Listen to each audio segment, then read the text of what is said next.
Apologise, I forgot my glasses. Thank you. The regular meeting of the Annapolis City Council on Monday, January 8th, 2024 will be called to order at 7:01. At this time, please join me for the invocation, followed by the Pledge of Allegiance. As a reminder, city offices will be closed next Monday in observations of Dr. Martin Luther King Jr.'s holiday.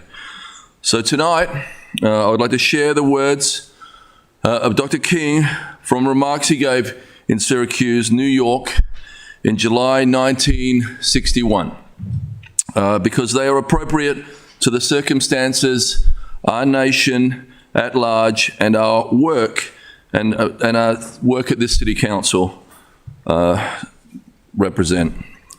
Dr. King said, "The problem that we confront in the world and in our own nation is that of unity. This can be summed up as the American dream, which essentially depicts the place where men of all nationalities can live together as brothers and is epitomized by these words. We hold these truths to be self-evident that all men are created equal."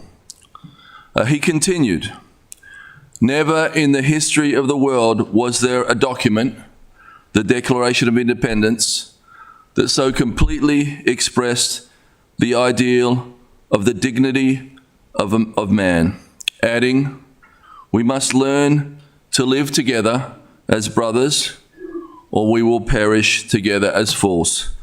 Tonight, as a body, I hope that we can come together to find purpose in helping all of our residents. Thank you.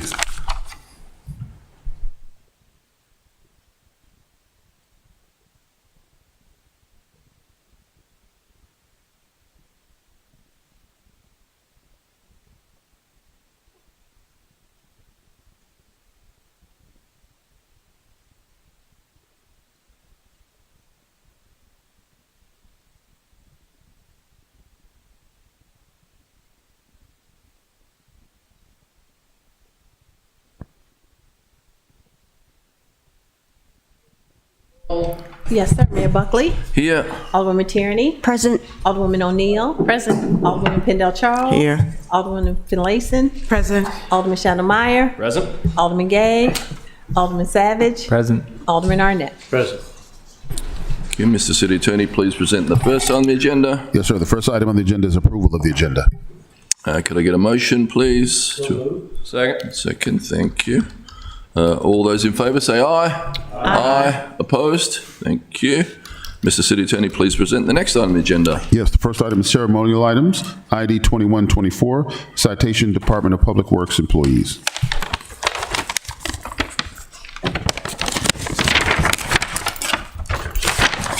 Right, I know not everybody is here from Public Works, but those who are here, please come forward so we can thank you for the amazing work you do while we're all laying at home in bed and you're out there in the street fixing problems. Thank you.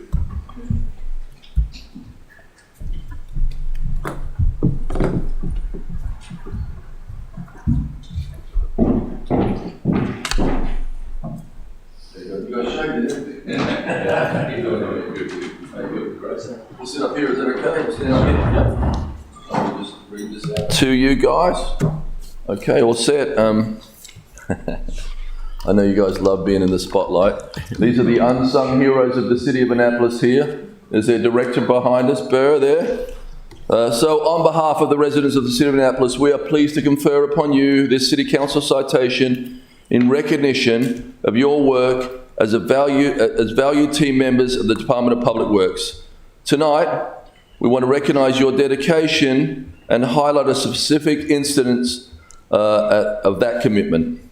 On Sunday, December 31, 2023, while many of our residents were preparing to ring in the new year of 2024, a burst pipe and sewage leak in Ward 7 required you to work to repair the break, contain the leakage, and clean up the spill.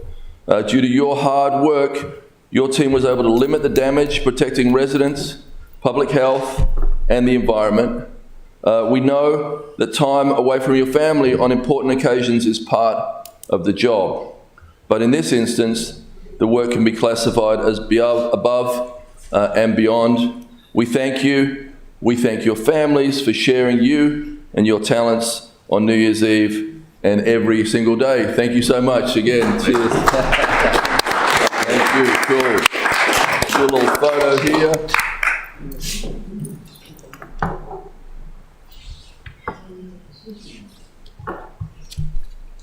Regina, Well, there's a whole bunch of them out there, I'm telling you, so you can take this back to the game. Thank you so much. We appreciate you guys. Thank you, guys. Did you want to say anything at all or not? Well, our pleasure to us to service this city. So we Thank you. continue to do I it. just Thank you. Is it my fault? No, it's mine.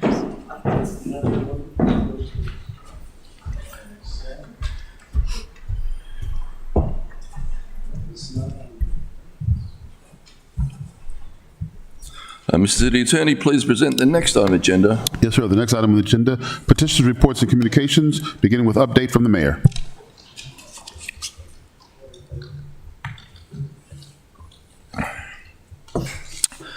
So Happy New Year, everyone. We have a busy week in Annapolis. First, I'd like to inform our residents and businesses that we are expecting extreme flooding and strong winds over the next couple of days, with a possibility of widespread power outages and road closures.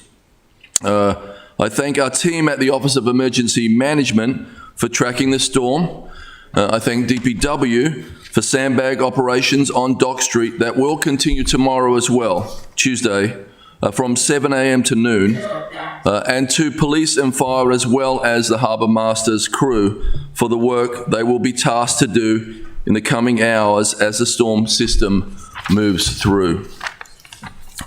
We are expecting Dock Street and Compromise Street to have extended closures from Tuesday afternoon through Wednesday afternoon, with nearly 5 feet of high water expected. As a reminder, downtown road closures are typical in flood events around 3 feet of high water. One bright spot could be if the truck arrives in time.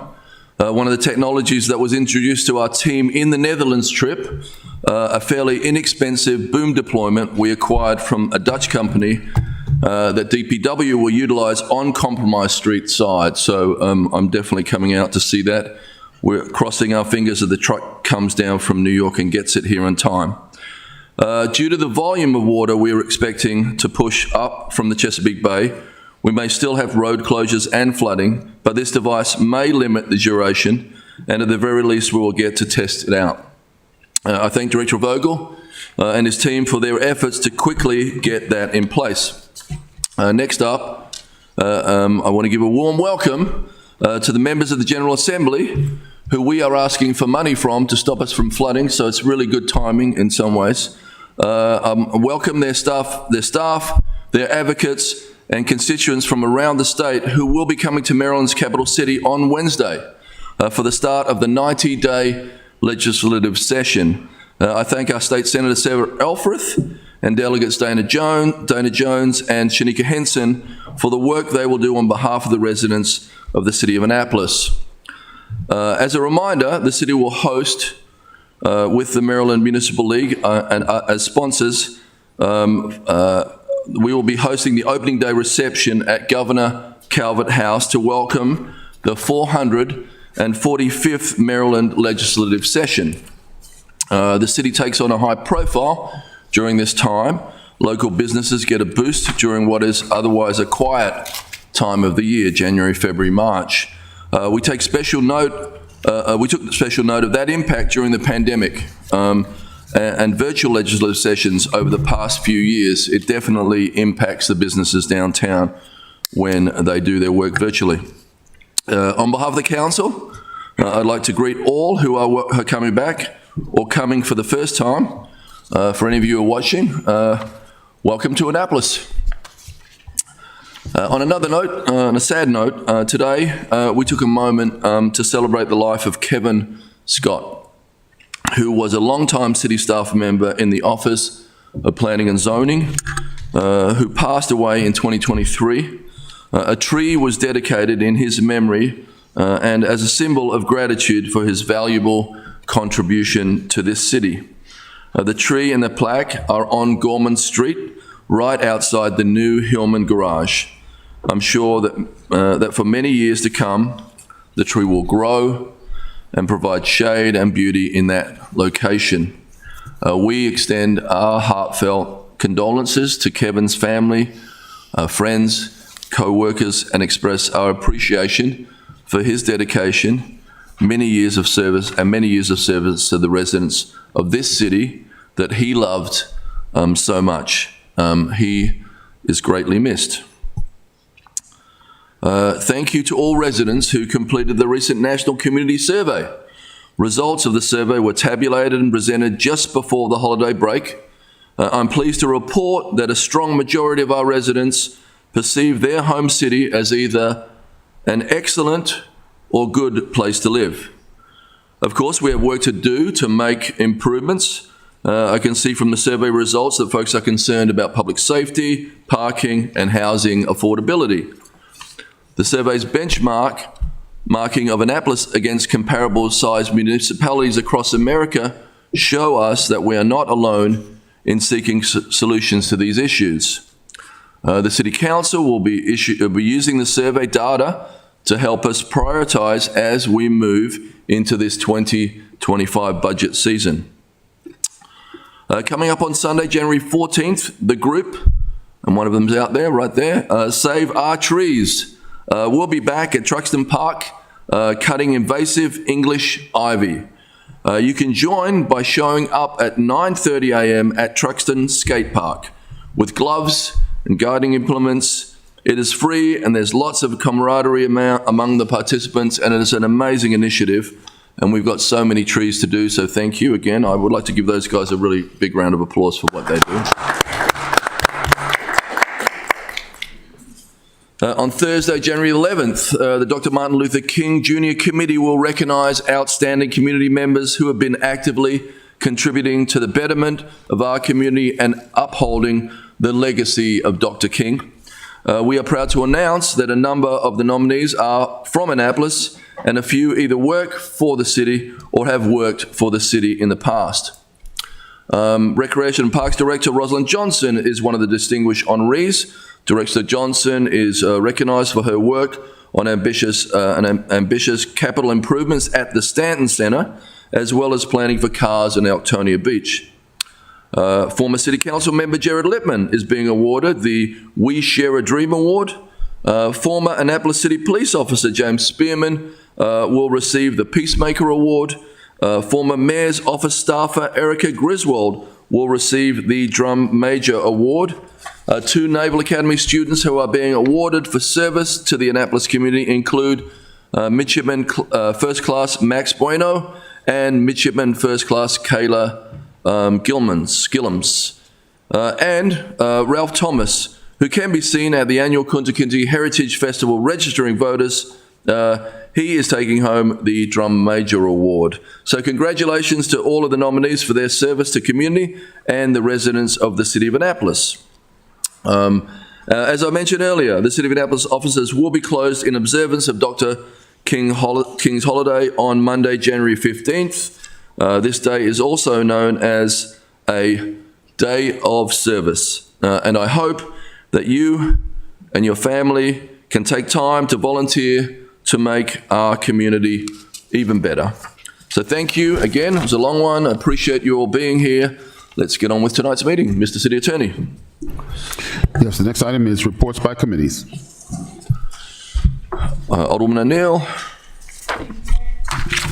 Transportation Committee meeting will be this coming Wednesday, January 11th at 4 p.m. We will be having a presentation by the premium parking folks about changes that they're making to Noah Hillman Garage and to parking in zones 1 and 2.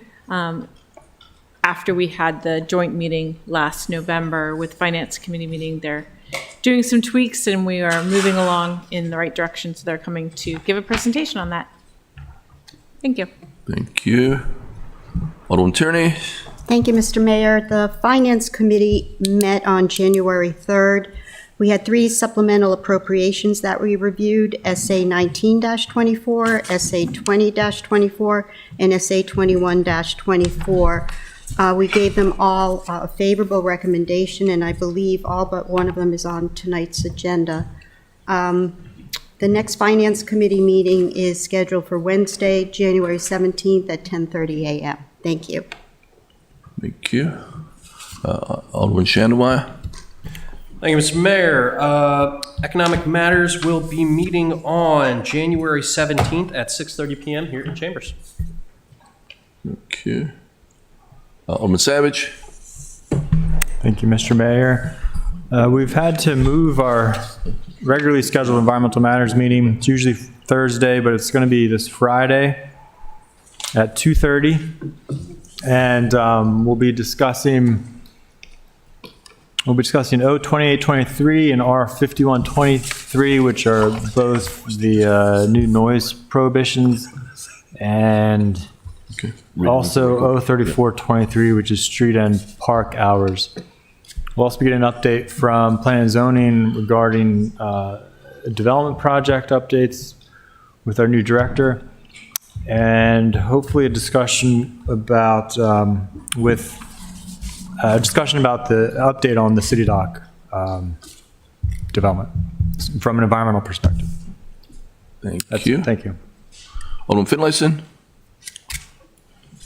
Thank you, Mr. Mayor. Just an announcement. The Rules and City Government Committee was previously scheduled for the 5th, and that has been changed to tomorrow, the 9th at 3 o'clock here in Council Chambers. Thank you. Thank you. Alderman Pendell Charles. Thank you, Mr. Mayor. Again, ain't nothing going to happen. Again, this was one of the comments along with many other insights taken from blind surveys collected from our Mayor's Summer 2023 pop-up resource fairs. Again, in September, I announced at a council meeting that I would be requesting $1 million to address our public safety needs here in our city, and I've remained true to my word. And again, with that being said, between September and November, I communicated verbally and in writing and discussed all of this with our mayor and some of his team. And as a result, I prepared a city council resolution, R-60-23, that breaks down how this $1 million should best be spent. So here goes. Number one, our Office of Emergency Management, a new emergency planner. Our OEM office has had a full-time staff of 6 personnel going back at least 14 years. And the responsibilities and impact on cities day-to-day and overall operations have changed drastically, dramatically, and exponentially. New radios, so that will remain operable within the county's radio system, and new infrastructure and equipment upgrades, so that these upgrades will support a wide range of infrastructure and equipment. And we must keep in mind the following when it comes to our Office of Emergency Management. Annapolis sits only 25 miles away from the heartbeat of the international world. Yes, arguably, we are more vulnerable and less safe and subject to more emergencies that need managing than any other capital city in our nation. Number two, our police department. Training and education coupled with recruitment are the immediate keys to opening the doors toward improved relationships between our communities and our police officers. To be successful, this requires a recruitment specialist to focus on this very important role, which includes advertising and marketing, travel and event expenses, background investigations, recruitment bonuses, combined with health and wellness initiatives for all officers, since healthy officers make healthy decisions. And on our front lines, increased recruitment for police communication operators. Also, 24/7, 366 camera operators and coverage. For our most vulnerable, pay increases for our school crossing guards. 2 crime-fighting tools. Number 1, license plate readers, and number 2, pilot training for drones. And when it comes to access to significant and additional funding, the need for a public safety grant writer and a grant manager. Additionally, an enhanced joins program, the juvenile offenders in need of supervision program that supports all of the other youth and community outreach efforts. All of these combined efforts can definitely lead to increased retention within our police department.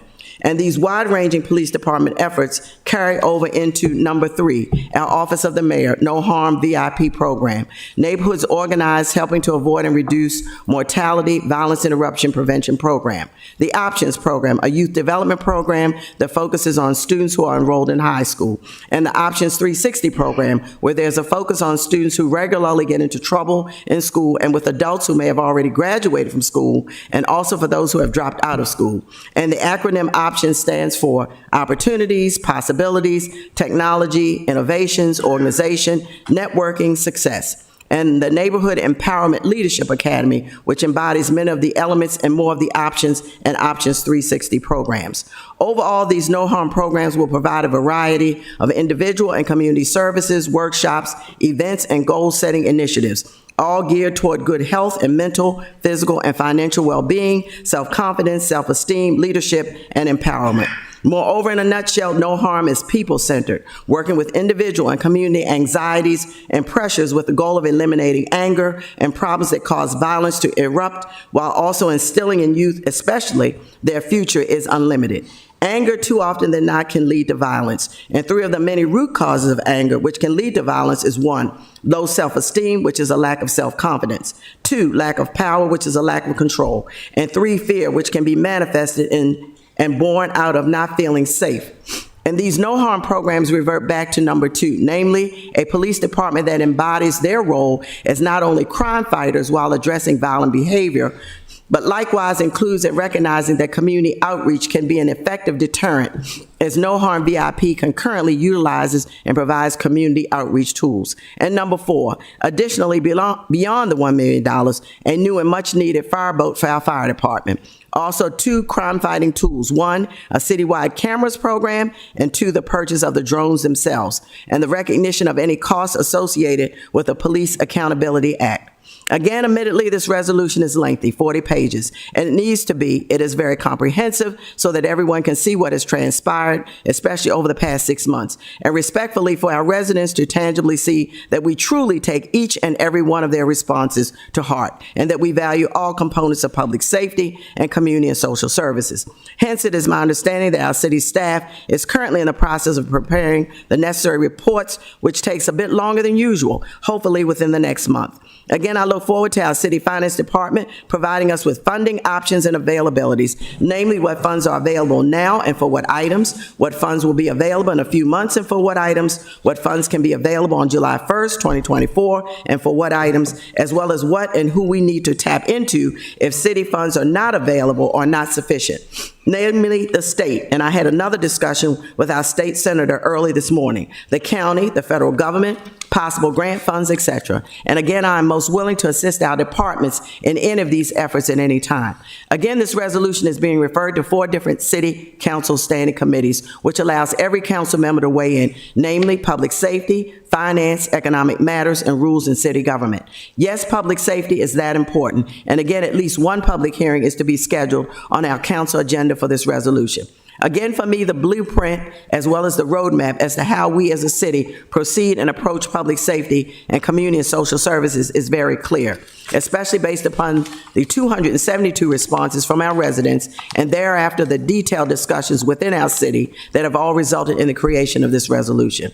And again, follow-up includes taking each one of these 272 responses provided by our residents and dividing up each and every one of them and pinpointing what department is accountable for its implementation. Additionally, again, I remain hopeful and prayerful that when it comes to our public safety team's 3 individual budgets, that our mayor's fiscal year 2025 budget is not reflective of the old adage, taking from Peter to pay Paul. Again, in this mix and in this resolution, we cannot overlook and we must integrate the sordid history of our city as well as our county, and that which I have personally lived through, which demands our action, and no less should be expected. Again, personally, I don't want the resident who said, ain't nothing gonna happen, prove to be right. And it probably came from a lifelong resident like me. Let's all prove them wrong. Something's gonna happen. Thank you again, as always, for this opportunity. Thank you. Any other reports? I'd like to read into the record ID 224, report by the task force to study the city municipal election laws. To read that in, right? Okay. Mr. City Attorney, please present the next on the agenda. The next item is comments by the general public. Okay, first up is Susan Wheatley. But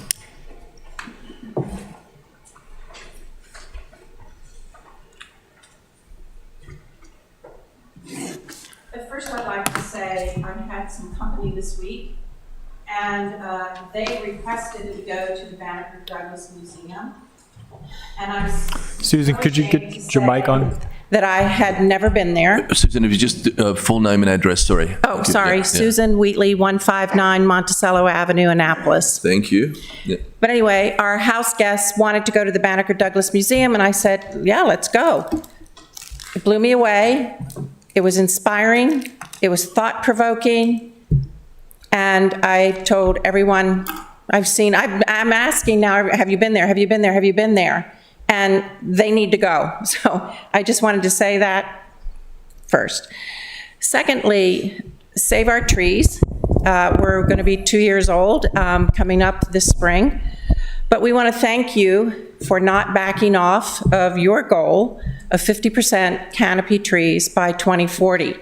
We know that it's a big goal, and actually, that's why I'm here, because we only go after big goals. They inspire us. They make us step out of our comfort zone. They make us reach farther. And what we're finding is that the citizens respond, they're in, and they want to support you in this effort. In less than 2 years, we're approaching 3,000 trees saved within the city of Annapolis from English ivy. We have engaged, and we are really excited about this, with Annapolis High School's IB program, our OTC program, and we're now about to engage, now that the teacher who will be running it is off of maternity leave, with the whole arts program. We want to get students in the woods. We want them to feel safe in the woods, be inspired by the woods, and create while they're in the woods. And we do believe that it's the students that's going to drive the change. We're also pretty dug in at Broadneck High School, but we'll be talking with the county about our efforts there. We have 250 registered volunteers at this point, and tonight I'm specifically asking that you help us help you. We met with Brian Adams, the city forester, let me get it correct, and we asked him to put together a breakdown of his job and where he needs help. And when we met with him and had that discussion, we realized that many of the holes in the plan are because you need the citizens to step up. And so on the 16th, which is next week, we're hosting an event at the Annapolis Library. Let me pull this up. I'm sorry, give me just one. Yeah. Where we're excited because we'll be hearing from Alderman Rob Savage, who is going to be talking about the goal, the city goal. Is that a time thing for me that I'm done? Just okay. one more minute. Thank you. All right, one more minute. We're also going to hear from Brian Adams himself. We're going to hear from arborists, Bartlett tree experts, and business owner and past city alderman Jared Littman, who I met only because he happened to see his bags in a photo at one of our events that he somehow donated to us. I went to thank him, found out about his commitment to the environment, and so we've invited him to close out speaking. So that is at the library at 7 p.m., and we're asking that you reach out to your constituents and your community leaders and ask them to come, because we're going to have a discussion with the citizens that we will follow up with workshops in February and March. Thank you. Thank you. Alderman Pindell-Charles had a question. It's Tuesday. Yes, Ms. Wheatley. First of all, thank you so much for coming and bringing all of this to our attention. Are you familiar with the Reverend Green Foundation that has been doing a lot of tree planting?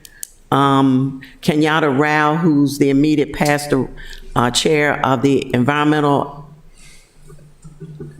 Commission.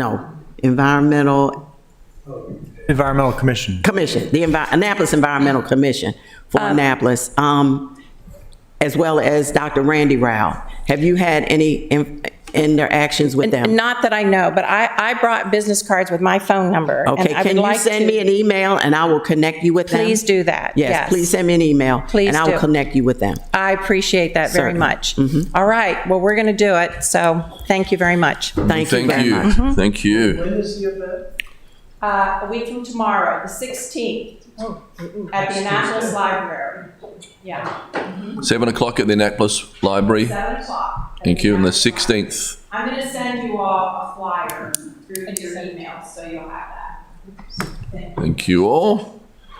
Okay, next up is John Hammond.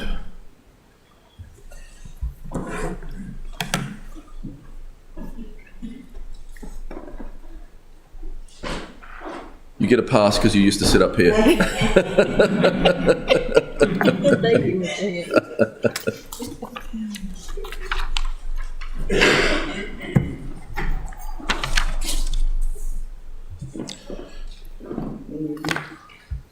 Good evening, Mr. Mayor and members of the Annapolis City Council. My name is John Hammond, and since 1974, I have lived at 141 Monticello Avenue in Annapolis. It's not Monticello Avenue night, is it? I still haven't figured it out. During those 50 years, the property assessment on my home has increased considerably under the state's triennial assessment system. The assessment increase was obviously been driven by the general increase in property values over the years, particularly over the past 20 years.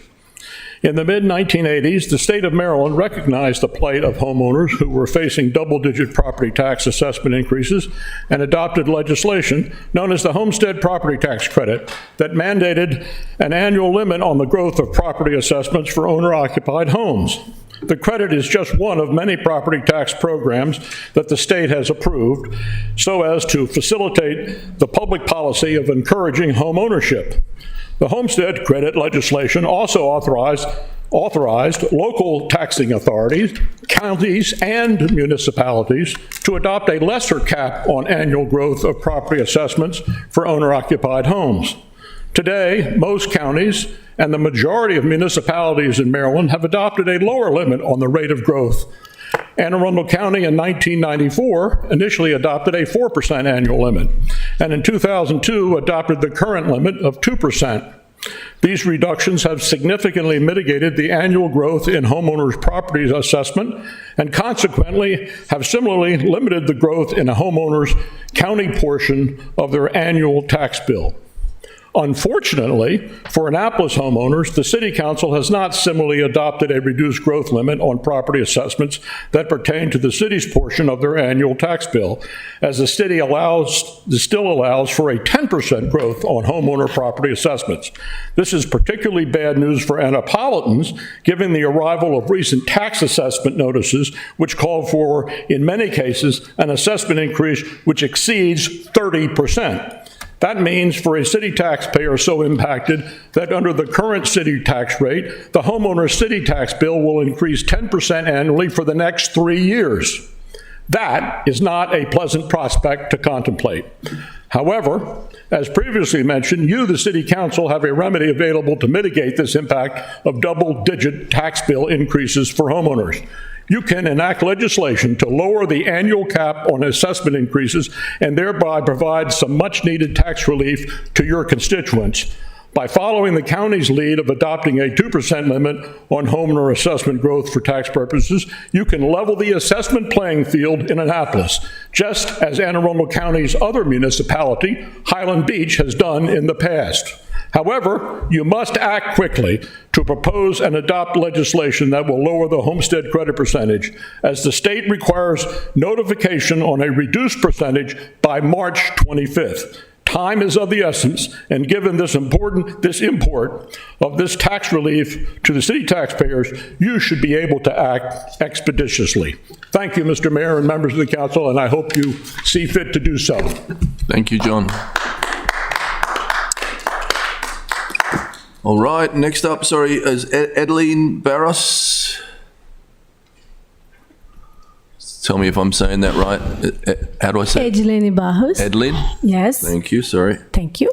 So, Edilene Barros, 1212 Barbara Lane, Annapolis, Maryland. So, I'm here to ask you why my occupancy tax been raised again for 8%. So for New Year evening, when I was doing my Airbnb complicate tax report, I didn't realize that why I was getting wrong. And then after some calculation, I'm very bad about math, I realized that I was doing wrong because the tax was raised. So, oh my God, again. So that was my question. And the second reason why I'm here was because this Christmas week, I was going through my Dollar General shop like usual. I love to shop there because it's convenient, cheap, and close to my house. When I had a very sad situation, the shop was empty. Dollar General in Ward 7 for Mrs. Alderman Severin. I'm here to invite him to go there and ask why the shop was empty. And I was concerned about, because I thought, well, I think Dollar General is going bankruptcy. And I was asking the guy, when Christmas, why your shop is empty? And there's no many things. They say, well, I have a sad story to tell you. I cannot put anything in my shop because they've been installed over and over and over. And I was kind of really right to Quietwater Park. The guy, after said, well, whoa, why don't go talk about that to the police or something like that? Say, unfortunately, I have done one time, the police come here and then they're paying the bill for the person that stole one full card, and then after that, the whole family, cousin, friends, everybody's going to the shop to steal. And there was, at the end, he say, and I say, why you don't report anymore? I say, there is no way, because there is no, anybody's interested in come to the Dollar Tree to check what's going on with the safety over there. So, and then after that, I say, wow, you should go talk about that. I say, please, why you don't do that for me? So I say, okay, I'm going to be doing that for you. I'll be glad, because I do appreciate going to that shop. And then the guy was begging for people to go there and check how bad it is. Dollar General being still every single day. People just go walking in and out, and the police doesn't do anything about that. So that was my request. Please go check what's going on in Dollar General Annapolis by Quietwater Park. Thank you. Thank and you. Happy New Year for all. Anyone else like to come forward? There's 3 people signed up. Anyone else come forward and speak? Please come now. State your full name and address. My name is George Gallagher. I live at 1212 Barbud Lane with my lovely wife who just spoke. I'm here to speak about the Annapolis Plan 2040, particularly the page 303, which pertains to the carbon reduction plan. So I'm here to appeal to the City Council and to warn the residents of Annapolis about this particular page and the goals on this page. So it's stating there is going to be a 60% reduction in carbon emissions by 2031 and a net zero by 2045. The first step is going to be an assessment of what the city itself generates as far as carbon emissions. And then in 2025, it's going to be done for the rest of the city, which includes all the residents. So all the residents of the city, all the private residents, are going to fall under this carbon reduction scheme. So this is an onerous and expensive solution to a non-existent problem. The amount of CO2 that human beings generate is 3% of 0.04%. CO2 and man-made CO2 is not changing the climate. It is solar activity and planetary motion. I'm not the one that's saying this. This is Dr. Christie, who is an expert on climate who is part of the International Panel on Climate Change. This is Dr. Spencer, who is a former member of the International Panel on Climate Change, and also Dr. Clauser, who just won the Nobel Prize in 2022 for physics, said that man-generated carbon dioxide is not changing the climate. It's planetary motion and solar activity. So what does this mean? So at the end of 2025, we're supposed to have completed all these assessments. And then in a 5-year period, we're supposed to reduce the amount of carbon dioxide emissions for the whole city of Annapolis by 60%. In order to do this, we're going to have to make some radical moves to reduce carbon dioxide. And they could be reducing all barbecues in the backyard, getting rid of all gas stoves, getting rid of gas heating, oil heating, wood-burning fire pits, gas-powered lawnmowers, gas and diesel automobiles. Each human being, according to the UN, produces 13.5 tons of carbon dioxide a year. So we'd have to get down to 5 tons. So what does that mean in electricity? Let's say we're going to cut 60% of electricity we use at a home. So we got 1,200 kilowatts per hour per month that are consumed. We'd have to be down to 480 kilowatts per home. That means you could basically run your refrigerator and a few appliances for about a week or two and then shut everything off. Why I'm here is I'm appealing to this council to remove this page, remove this scheme.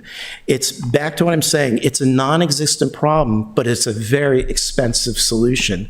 And the impact to the city of Annapolis, but the residents, is going to be so onerous, and it's coming in 2 years. If the residents don't speak up against what this city council wants to do with this carbon dioxide reduction, the impact, financial impact, the quality of life impact to the residents of this city will be nearly catastrophic. This is equally as important as crime and taxes, if not more, because the ramifications will be so drastic to the whole structure of this city. Thank you. Thank you. Anybody else like to come forward and speak? Yes, I would.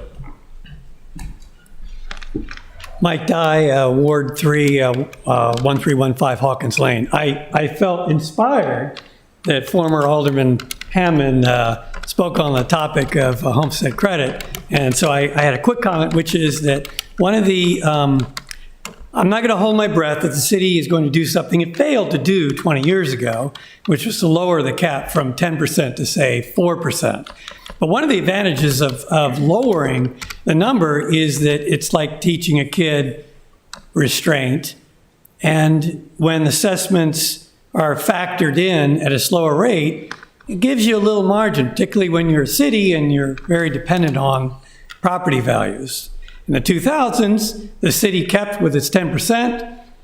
When property values double, it takes about 7 years for that to completely factor in. And you know, one thing that can happen is that you have a big downturn. We had a great recession and we couldn't even pay to keep the lights on. And one of the things when you factor in a slower rate is that you kind of factor in also an increase in revenue, if you will, let's say you're not changing the tax rate, over a longer period of time. Just something to think about. It is a good thing. And like I said, I don't expect you to change it, but keep that in mind. Thank you.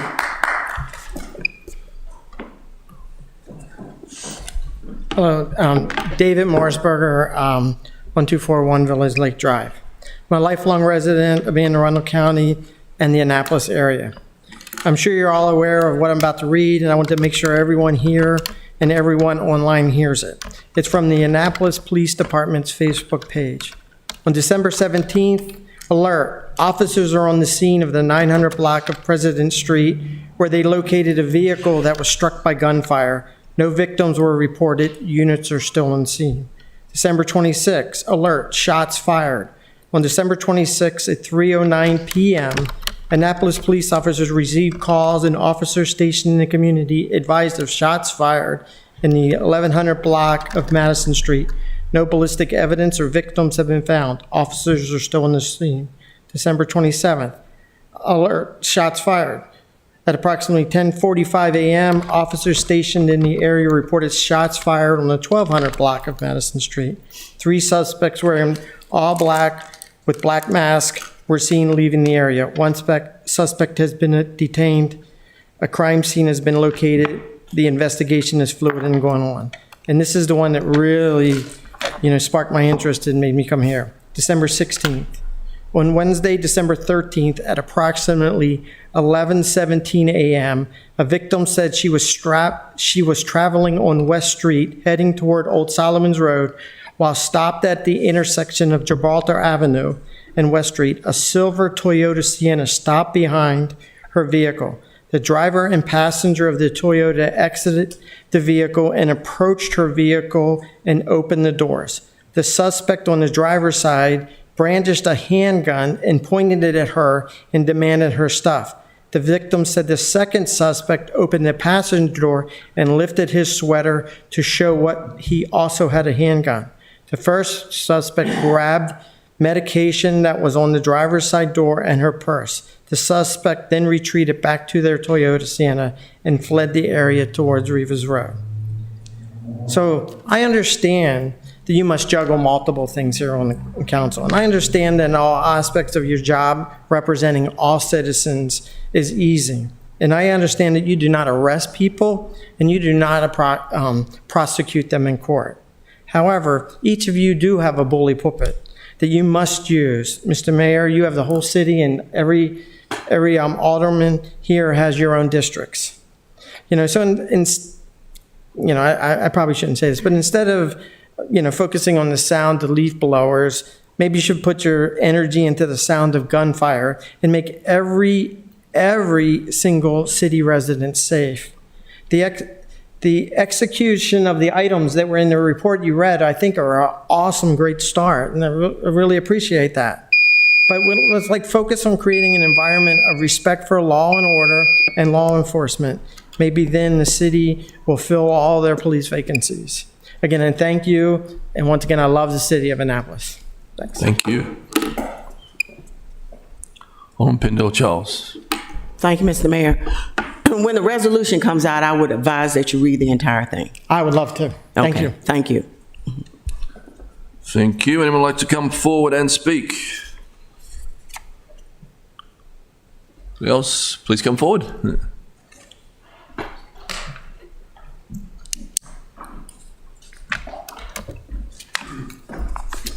Harry Huntley, I'm a Ward Run resident. I live at 41 Dean Street. And I'll be really brief. I appreciate you guys listening to all this. I just want to say I'm very excited about this election reform report that you guys are getting today. And I hope that it'll generate some real change. And as we see democracy, under attack in America and around the world, I hope that Annapolis can take what's in there and maybe even go beyond some of the solutions in there to really be a beacon of democracy for the whole world. Thank you. Thank you. Anybody else? Okay, declare comments by the general public closed. Mr. City Attorney, please present the next item on the agenda. Yes, sir. The next item on the agenda is consent calendar, beginning with approval of journal proceedings. Thank you. Okay, all those in favor say aye. Aye. Opposed? Thank you. Mr. City Attorney, please present the next item on the agenda. Yes, the next item is business and miscellaneous supplemental appropriations, 50,000 and above. Is there a motion to approve SA 2024? Was it? SA what? 1924. Sorry, Yeah. Mr. 1924? So moved. Thank you. Second. Thank you. All those in favor say aye. Aye. Opposed? Thank you. Mr. City Attorney, please present the next item. The next item is SA 2024. That's the one I meant. Could I get a motion, please? All those in favor say aye. Aye. Opposed? Thank you. Mr. City Attorney, please present the next item on the agenda. We're now at public hearings, beginning with ordinance 03023, updates and corrections to special residential parking districts. Anybody signed up? Would anybody like to come forward and speak on O3023 updates and corrections to special residential parking districts? Thank you. Going once, going twice. Okay, declare the public hearing on O3023 closed. Mr. City Attorney, please present the next item on the agenda. Yes, the next item is O3123 for public hearing, certain street parking updates and corrections. Same thing again. Nobody signed up. Going once, going twice. I declare the public hearing on O3123 closed. Mr. City Attorney, please present the next item on the agenda. Yes, sir. The next item is O3623, Annapolis Harbor Lines for 3 President Point Drive on Spa Creek. Okay, we have someone signed up to speak here. It's Effie Brock. Oh, sorry. Please come forward. How you doing? Good evening. Thank you for allowing us the opportunity to provide public comment. My name is F.A. Brock, live at 1306 President Street. New resident of Ward 6. My wife and I just moved there this past week. We're very happy to be lifelong Annapolis residents now. Just moved from Ward 8, where we have enjoyed being 1, 2, and as I joked, 3 blocks from the water at all times, with very, very good, easy public access for which most people can enjoy in our neighborhood. I am asking you to consider opposing this ordinance for a variety of reasons. I just want to read a sample of text from the end of the 2014 Board of Port Wardens Annual Report. This is the last statement in that report. Given that the developable waterway is an increasingly valuable and diminishing asset, the board recommends that the harbor line map be accurately rendered as a digital database that will assist the board in their determinations and can be accessed by the public. This is from 2014, almost 10 years ago now. 10 years at the end of this year, it'll be 10 years old, that statement. To this date, if you call the harbor master or any part of the city government, as I have for the last week, and try and find access to this harbor line map as a member of the public, you will not. The harbor master's office may say something like, I don't believe it's publicly accessible. What part of the waterway are you trying to look at? We will give you a screenshot of it.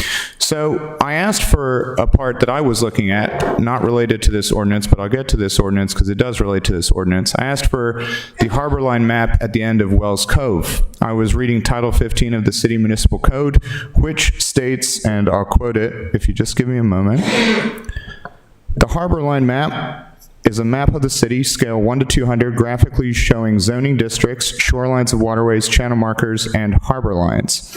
In addition to that, the harbor line map says, that same title says, in coves, the harbor line at the end of coves is 75 feet from the shoreline. Now, I didn't get an official map from the harbor master. What I got was a Google Earth screen grab of a dotted line that they said was the harbor line map. And I pulled it up on Google Earth and I said, okay, well, this should be 75 feet from the end of Wells Cove. It isn't. It's about 110. So that's a difference of 35 feet at maybe 50 feet wide. So I would say the city is shorting the public by that line about 1,750 square feet of water. Now it brings me to this ordinance. This ordinance asks the city to consider amending this harbor line, which we cannot see, which I think we should be able to see, to cede more public water, our city's most valuable resource, to cede some more of that public water in the Spa Creek Channel, in the navigable channel, to a private condominium. I think it's a little silly to consider doing this in this climate while the question of Wells Cove water access and the easement path has not been solved, nor have we had an update so far as to the city having asked for the deed to that easement path. So I ask you to consider not supporting this ordinance and not giving up any more of the city's public water space. Thank you. Thank you.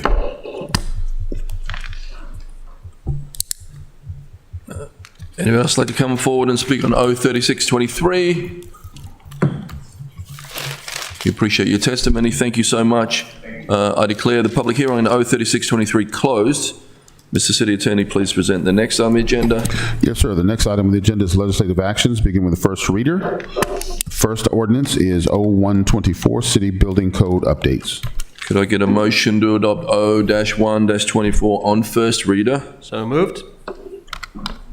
A second? Second. Second. Thank you. All those in favour say aye. Aye. Aye. Opposed?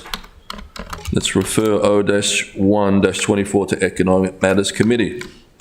Mr. City Attorney, please present the next on the agenda. The next item on the agenda is second readers, beginning with ordinance O-2223, business license, taxes and regulation, creation of art establishment, beer and wine license. Could I get a motion to adopt O-22-23? So moved. Second.